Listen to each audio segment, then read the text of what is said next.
State bank नई मालियाती policy का ऐलान कल करेगा। शरह सूद 11% तक बरकरार रखने की तवक्को। दिसंबर तक महंगाई में इजाफे की और शरह 8% तक पहुंचने का खदशा। मरकजी बैंक की ज़राई पॉलिसी कमेटी का इजलास governor State Bank Jamil Ahmed की ज़ेर सदारत होगा। इजलास में मुल्की और गैर मुल्की इक्तसादी सूरत हाल का जायजा लेने के बाद पॉलिसी रेट का ऐलान होगा।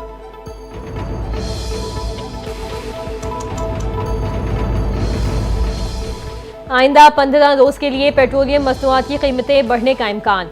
पेट्रोल की कीमत में 1 रुपये 12 पैसे फी लीटर इजाफा मुतवक्के। हाई स्पीड डीजल की कीमतों में 5 रुपये 27 पैसे फी लीटर इजाफे की तजवीज़। ऑयल कंपनीज एडवाइजरी काउंसिल की वर्किंग तफसीलात सामने आ गई। आलमी मार्केट में तेल महंगा होने की बिना पर तेल मार्केटिंग कंपनियों का वर्किंग पेपर तैयार। वज़ीर आज़म ओगरा की सिफारिश पर पेट्रोलियम मसनूआत की कीमतों में रद्दो बदल की मंजूरी देंगे।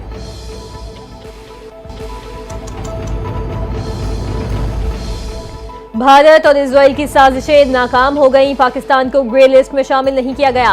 वज़ीर दिफा ख्वाजा आसिफ का बयान, कहते हैं फैसला फैटफ के ज़ेली इदारे इंटरनेशनल कोऑपरेशन रिव्यू ग्रुप के इजलास में हुआ। इजलास में चीन ने पाकिस्तान के लिए रिलीफ की हिमायत का वाज़ेह मौक़िफ़ इख्तियार किया। तुर्की और जापान ने भी चीन के मौक़िफ़ की तौसीक़ करते हुए पाकिस्तान की हिमायत की। पाकिस्तान अब तक फैटफ की तमाम ज़रूरियात को पूरा कर चुका। पाकिस्तान का किसी भी लिस्ट में रहने का कोई जवाज़ नहीं।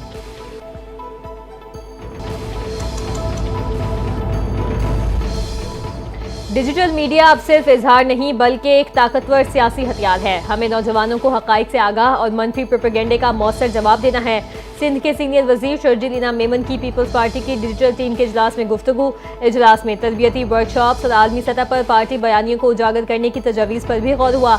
गवर्नर पख्तूनख्वा ने कहा, सोशल मीडिया खासतौर पर पख्तूनख्वा जैसे हसास सूबे में अवामी राय पर गहरा असर डालता है। हमें झूठ और फेक न्यूज़ के खिलाफ सच और इत्तेहाद पर मबनी बयानियाँ पेश करना होगा।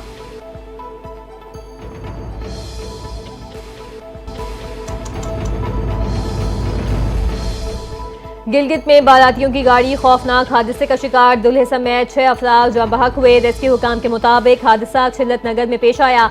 दुल्हा बारातियों के साथ दुल्हन लेने जा रहा था। मोड़ काटते हुए गाड़ी दरिया बुर्द हो गई। अब तक 3 अफराद की लाशें निकाली जा चुकी हैं। बाकी लाशों को निकालने के लिए रेस्क्यू ऑपरेशन जारी।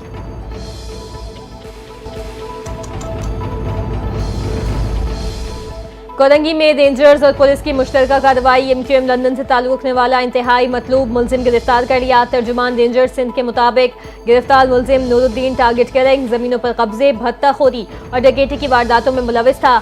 मुलजिम के कब्जे से असलहा और एम्यूनेशन भी बरामद। मुलजिम पर 2019 तक कत्ल की मुख्तलिफ वारदातों में मुलविस होने और 2021 में गैर कानूनी असलहा रखने के मुकदमात दर्ज हैं।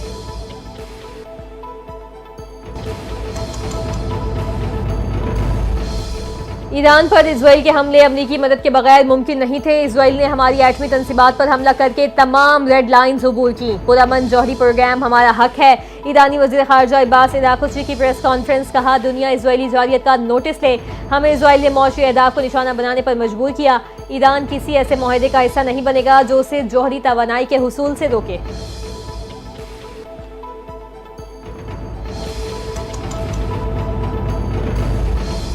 चीनी वज़ीर ख़ारजा वांग यी का ईरानी हम मनसब अब्बास इराक़ची से टेलीफोनिक रबता। चीनी वज़ीर ख़ारजा ने कहा, खुद मुख्तारी और इलाकाई सालमियत के दिफा में चीन ईरान के साथ है। चीन इजराइल की जानिब से बैनुल-अक़वामी क़वानीन की खिलाफ वर्जी के खिलाफ है। एटमी तंसीबात पर हमले करके इजराइल खतरनाक रिवायत कायम कर रहा है। ताकत के इस्तेमाल से कभी भी पायदार अमन कायम नहीं हो सकता।